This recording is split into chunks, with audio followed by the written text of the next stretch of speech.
My name is Valentina Awino Ndolo. I'm a PhD student at the University of Cambridge studying veterinary medicine. We're here in the Republic of Uganda, bordered to the east by Kenya, to the north by South Sudan, to the west by the DRC, and to the south by Tanzania. Uganda has a thriving agricultural sector, currently ranking as the second leading contributor to the country's GDP. Many people in Uganda, farmers in particular, depend on livestock production for their income. But within this beautiful country, a beast lurks in the soil. It has been called many names, but to us it's popularly known as Anthrax. Yeah, thank you so much. My name's Dr. Willie Nguma.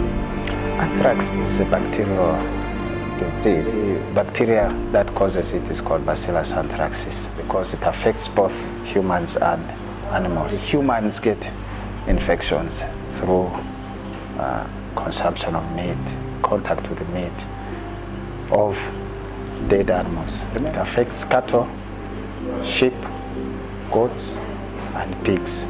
Warm-blooded animals mostly. I'm Dr. Matinda Nekion Mukasa.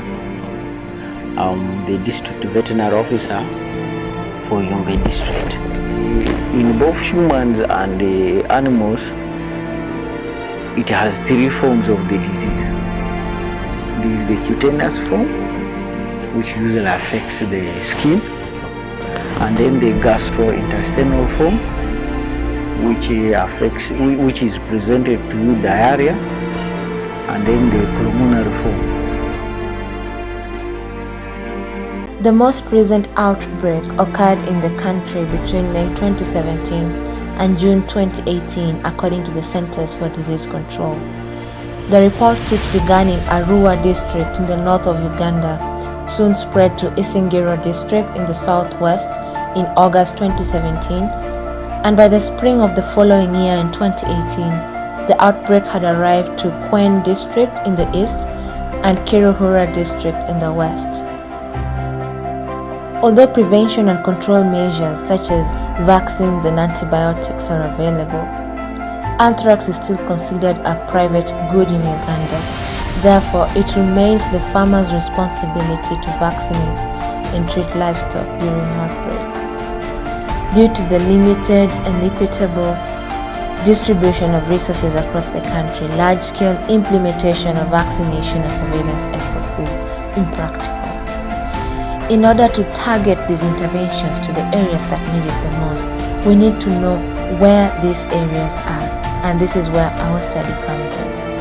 This study will use a relatively new approach called ecological niche modeling to map areas across Uganda which are suitable for anthrax occurrence. This mathematical modeling approach does this by linking areas that have had anthrax before and the environmental conditions in those areas in order to determine which other areas might potentially have suitable environments that can support anthrax occurrence. And we believe that doing this will aid policy implementation of effective targeted anthrax prevention and control strategies across Uganda. This initiative is a collaborative effort between the University of Cambridge, UK, Makerere University, COVAB, the Ministry of Agriculture in Uganda, the United States Centers for Disease Control under the Bacteria and Special Pathogens branch, and the FETP program in Uganda. Obulamu gave us flyers. I think you saw one of the flyers on my door about anthrax, and we have managed to give it to the sub-counties and health centers so that when anybody sees these signs, then they can rush.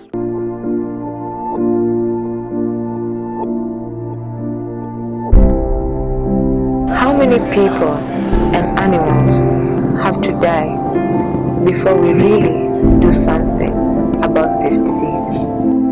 The situation is getting worse. We must do something. If not now,